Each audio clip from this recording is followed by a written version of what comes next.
Hello, my friends. Today it's me again with my box of Bisquick. Sometimes I use Jiffy a lot too. It's cheaper. But on the back of it, they brought back the Impossible Easy Cheeseburger Pie. I cook this probably a couple times a month.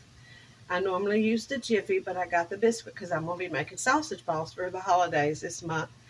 And this is such an easy, delicious meal to make. I'm going to just go over it with you. The recipe's on the box. It's so easy. I've already started frying up my meat. Use a pound of the meat of your choice. Can you see it? This is the lean white turkey.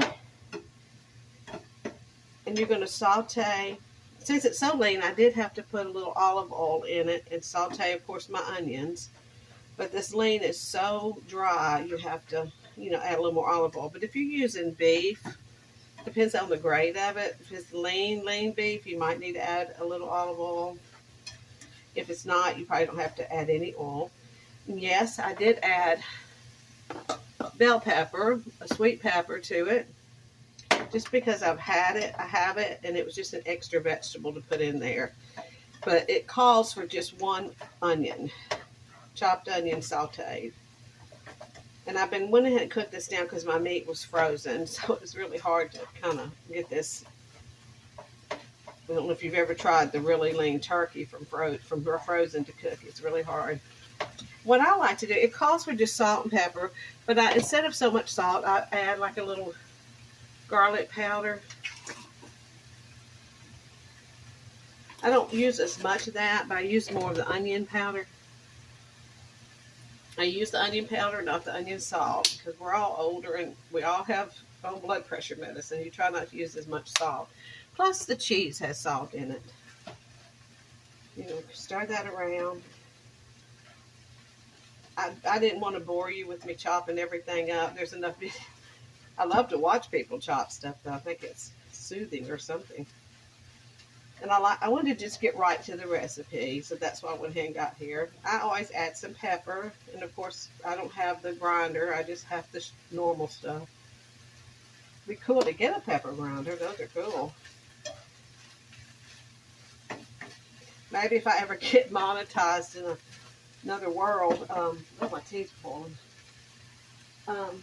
Yeah, I'm in the South. We drink tea all the time down here. I put like half and half sugar in it, about a quarter cup of sugar, a whole gallon.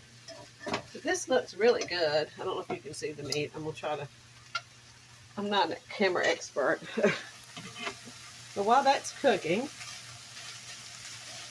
I always like it to get a little bit brown, just where it does look like a little, like it is kind of beef, especially when it's turkey. Because you're going to cook it in the oven. I always do it for about an hour. They call it for like 29 to 33 minutes. But I'm like panicky about raw eggs and raw meat and stuff, so I'll make sure everything's done. And I'd probably cook it too long. I usually do it from memory, and I thought it was an hour, but according to the box, it's not. I'm going to let that continue to cook. And while I crack my eggs. Okay. But did you enjoy the camera movement? And you're going to need like a dish too. Their pie dish or some type of Pyrex. I like this one because it makes enough for all four of us. I have two each. I usually get a little less. I don't need it anyway, and the men get a little more. Okay. We're now on the 2 eggs. I usually crack my eggs first.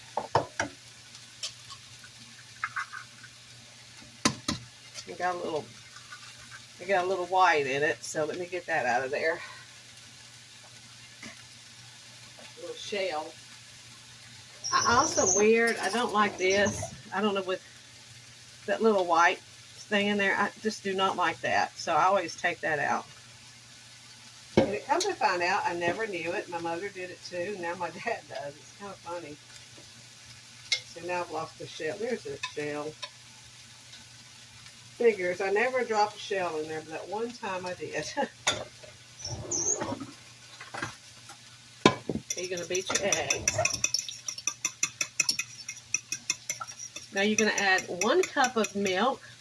All I had was almond milk today, but you can use whole milk, 1% skim almond. I do put a little bit more in it because I like to add a little bit more Bisquick. But it's 1 cup of milk. It's the normal recipe. Blend that really good. And a 1/2 cup of Bisquick. So if you're like on a keto, this is a really good recipe for you.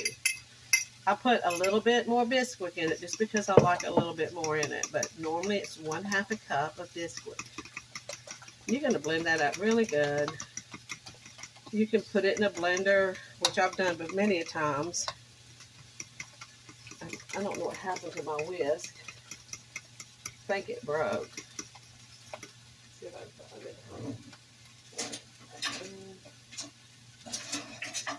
I've never really had a whisk before. I finally had one and it started to rust. See, I don't like it. You have to watch it because it'll start globbing up like that. So you want to blend it really good. Don't forget to stir your meat. It's done.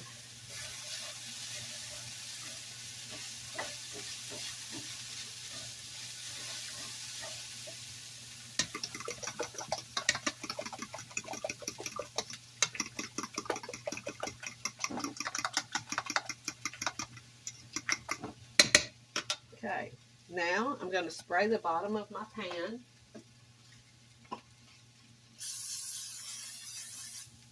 With Pam. Okay, now the meat that you just cooked, you're just going to put it in your baking dish. In the meantime, you want to go ahead and preheat your oven.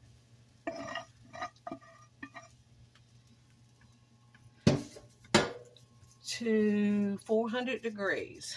I'm going to do that now.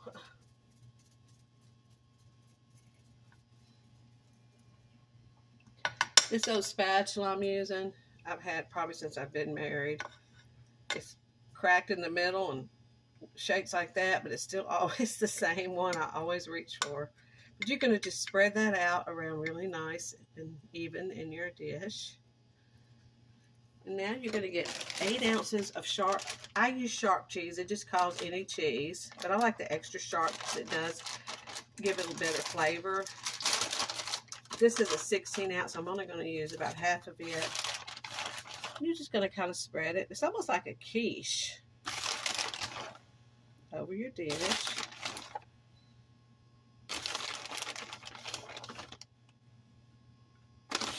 I'm not sure if I'm there yet. There's still a lot left, so I just want to make sure. Since you didn't put salt in it, or I didn't, it did call for salt. The cheese replaces the salt. And so does your onion powder and garlic powder.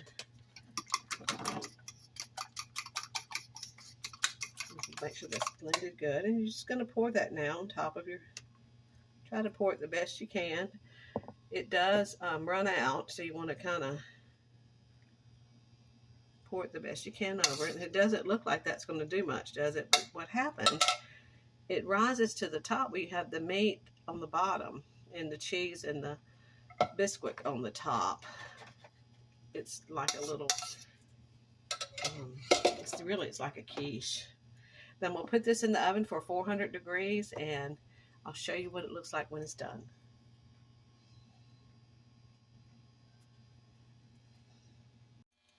Okay, I cooked it for about 45 minutes and see how golden, cheesy, brown it looks. Let me show you what it looks like on the inside. You've probably already cooked this yourself before, and I'm just like delusional thinking no one else has. Let me get my trusty spatula. It's just, it's kind of pretty how it comes out. My favorite part is the crust, the edges.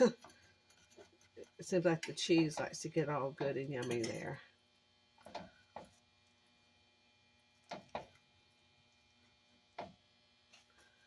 Can you see? It layers and it's so good. It's called Impossibly Cheeseburger Pie. It's Bisquick. And it's very delicious. And it's fairly easy to make and it doesn't require many ingredients. It's on the back of your Bisquick box or you can get it on the internet. Hope you all enjoyed this video and I hope you come back to see me and have a blessed day. Bye-bye.